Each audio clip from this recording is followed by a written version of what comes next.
Hola, yo soy Daniela Manso y vamos a resolver el ejercicio número 28. El ejercicio viene acompañado del siguiente enunciado. Una resistencia ideal de valor de 32 ohms se conecta en paralelo con un condensador de reactancia capacitiva de 24 ohms. Si a los extremos del circuito se le aplica una tensión de 230 y se pide determinar lo siguiente. El inciso A nos pide que con el enunciado determinemos una conexión del circuito en forma de esquema, así que simplemente vamos a acomodar los datos que nos dieron en un circuito. Se nos pide en el inciso B determinar el valor de la impedancia del circuito. Este lo vamos a obtener al dividir el producto del valor de la resistencia por el valor de la reactancia. Esto va a ser entre la raíz cuadrada de la suma de los cuadrados de ambos valores, lo que nos quedaría como en la parte de arriba 32 por 24 entre la raíz cuadrada de 32 al cuadrado más 24 al cuadrado, que nos quedaría en una división de 768 entre 40, y esto nos daría un resultado ya con las unidades de 19.2 ohms. Para el inciso C, al igual que en el A, solo vamos a hacer un análisis para determinar el diagrama fasorial. En este tenemos que tomar en cuenta que al ser un circuito en paralelo vamos a tomar el origen de los fasores. En el caso del fasor que representa la intensidad de la resistencia, vamos a ir en fase al fasor de la tensión, el cual se va a representar como IC en la reactancia capacitiva, que va a formar un ángulo de 90 grados. Esto con respecto al fasor que vamos a tener en la tensión, que va a ser nuestro voltaje. Y el fasor que representa nuestra intensidad total en el circuito lo vamos a obtener como la suma de los fasores, que va a representar la intensidad en la resistencia y en la reactancia. Y esta intensidad va a tomar un ángulo que va a estar respecto al fasor de tensión, que fue el que determinamos al principio.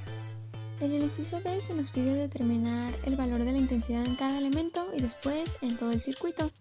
Para el valor de la intensidad en IR, que es el consumido por la resistencia, lo vamos a obtener dividiendo el valor de la tensión entre el de la resistencia, quedándonos 230 entre 32, que nos daría un valor de 7.1875 amperes. El valor de la intensidad AC, que es el consumido por la reactancia, lo vamos a obtener al dividir el valor de la tensión entre el de la reactancia, que nos quedaría como 230 entre 24, que nos daría 9.58 amperes. Tener el valor de la intensidad total lo vamos a extraer como la raíz cuadrada de la suma de los cuadrados de las intensidades que obtuvimos hace un momento.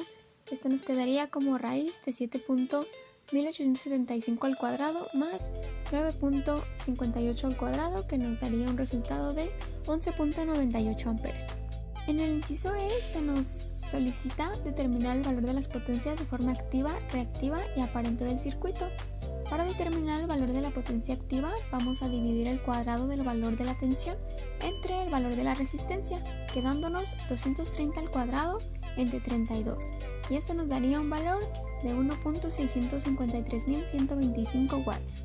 En el caso del valor de la potencia reactiva, lo vamos a obtener al dividir el cuadrado del valor de nuestra tensión entre el valor de la reactancia, quedándonos 230 al cuadrado entre 24, dándonos un valor de 2.204.16 volts amperes reactivos.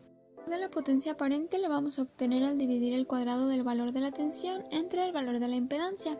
Tendríamos 230 al cuadrado entre 19.2, dándonos un valor de 2.755 volts amperes.